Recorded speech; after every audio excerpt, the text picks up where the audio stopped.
Yes. Yes. Yes.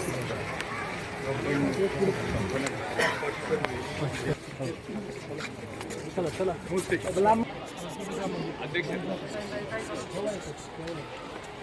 दादा थोडंसं मागे घ्या. जरा वर घ्या. रेडी आहे का? हात हात का? Roll role.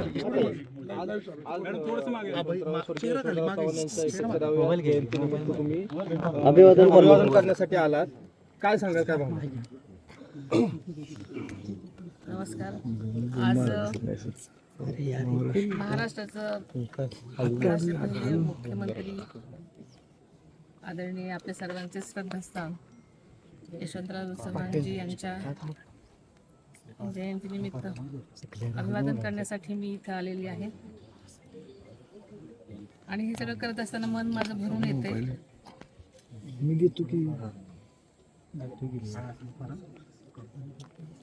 आपल्या सगळ्यांचं श्रद्धास्थान.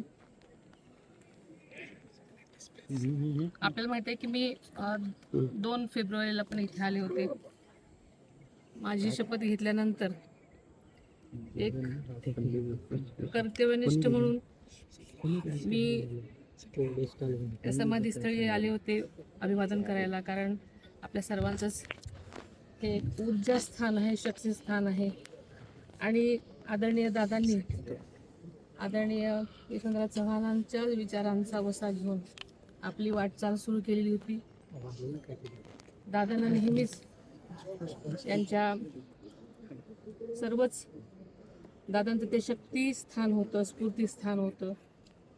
आणि त्यांच्या पावलावर पाऊल टाकून त्यांची वाटचाल केलेली होती. आणि मी सुद्धा याच पद्धतीने वाटचाल करण्याचा आपल्या सगळ्यांना मी शब्द देतो. आता काही वेळापूर्वीच अधिवेशन बॉम्ब असल्याची एक थ्रेट आलेला आहे आणि असा मेल आला होता, त्यामुळे आता विधानसभा खाली केलेली आहे. आताच आपल्याकडूनच ही मी बातमी ऐकली आणि मी माहिती घेण्याचा प्रयत्न केला, तर तो फोन खोटा असं मला सांगण्यात आलेलं आहे. अजूनही जास्त चौकशी आणखी कळेल. मला आता एवढीच माहिती मिळाली. पण एका बाजूला अधिवेशन सुरू असताना अशा पद्धतीनं फोन येणं आणि हे कसं बघता याकडे?